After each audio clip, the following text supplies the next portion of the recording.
জিলহজ মাসের নবম দিনটিকে আরাফার দিন বলা হয়। এই দিনে হাজিরা মিনা থেকে আরাফার ময়দানে সমবেত হন এবং সূর্যাস্ত পর্যন্ত সেখানে অবস্থান করেন। এটি হজের প্রধান রুকন। ফজিলত হিসাবে এই দিনটির গুরুত্ব অপরিসীম। হাদিসে আছে, হযরত আনাস রাদিয়াল্লাহু আনহু বলেন, জিলহজ মাসের প্রথম দশকের প্রতিটি দিন 1000 দিনের সমতুল্য, আর আরাফার দিনটি 10,000 দিনের সমান মর্যাদাপূর্ণ। হযরত রাসূলুল্লাহ সাল্লাল্লাহু আলাইহি ওয়াসাল্লাম বলেন, আরাফার দিনটি সব দিবসের মধ্যে শ্রেষ্ঠ, মুসলমানদের কাছে স্মরণীয়। স্বয়ং আল্লাহ তাআলা পবিত্র কোরআনে কারিমে এ দিনের কসম খেয়েছেন। আরাফার ময়দানে অবস্থানরত হাজীদের উপর আল্লাহ তাআলার অজস্র রহমত বর্ষিত হয়।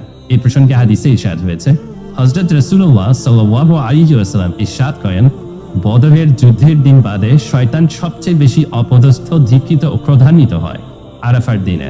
কেননা এই দিন শয়তান আল্লাহ পাকের অত্যধিক রহমত এবং বান্দার অগণিত পাপরাশি মাফ হতে দেখতে পায়।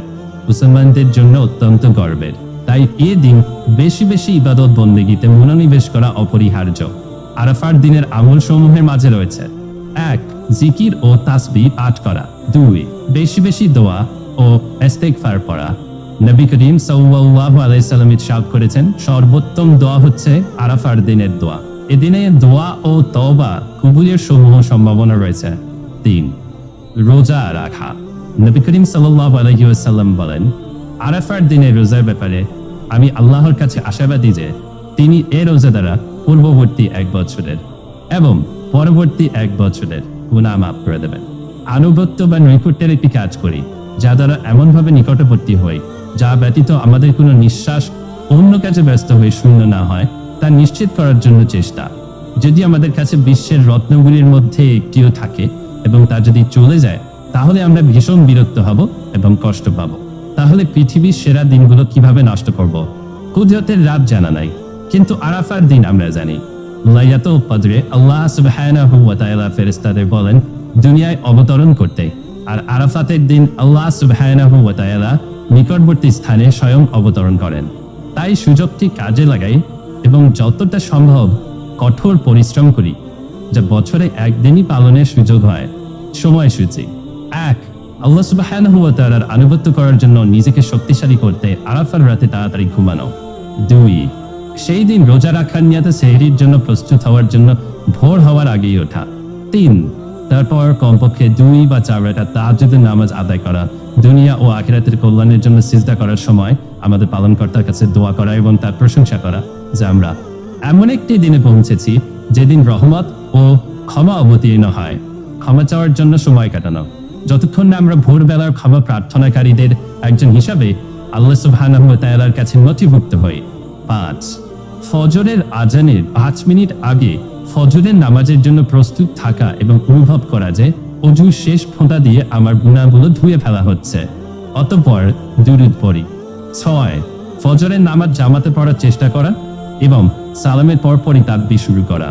সূর্যোদয়ের 15 মিনিট পর পর্যন্ত নিজ জায়নামাজে বসে থাকা এবং জানা কিছু আমল করা, যেমন কোরআন পাঠ করা, আল্লাহ সুবহানাহু ওয়া তাআলার প্রশংসা করা ইত্যাদি। আমাদের ইতোমধ্যেই যাদের হজ ও উমরাহ নসিব হয়েছে এবং যারা হজরত আছি, সবাই রাসূলুল্লাহ সাল্লাল্লাহু আলাইহি ওয়াসাল্লামের সাথে আমাদের হজ ও উমরার সওয়াব লিপিবদ্ধ করার জন্য সূর্যোদয়ের পরে 2 রাকাত নফল নামাজ পড়া, এই সুযোগ না হারায়। 8. ক্লান্তি দূর করতে আল্লাহ সুবহানাহু ওয়া তাআলার আনুগত্যে নিজেকে শক্তিশালী করার অভিপ্রায়ে 1 ঘন্টা ঘুমানো। 9. এরপর ঘুম থেকে উঠে উযু করে কমপক্ষে 4 রাকাত সালাতুদ দুহা নামাজ পড়া, তাকবীর, জিকির, তেলাওয়াত এবং আরো অনেক কিছু করা। একমাত্র আল্লাহ সুবহানাহু ওয়া তাআলা ছাড়া আর কোনো ইলাহ নেই, ওনার কোনো শরীক নেই। রাজত্ব ও প্রশংসা উনারই এবং তিনি সবকিছুর উপর ক্ষমতাবান। তাসবিহ বলা এবং কোরআন থেকে কিছু তেলাওয়াত করা। 11. সমস্ত মনোযোগ দিয়ে আরাফাতের খুতবা শোনার চেষ্টা করা। 12.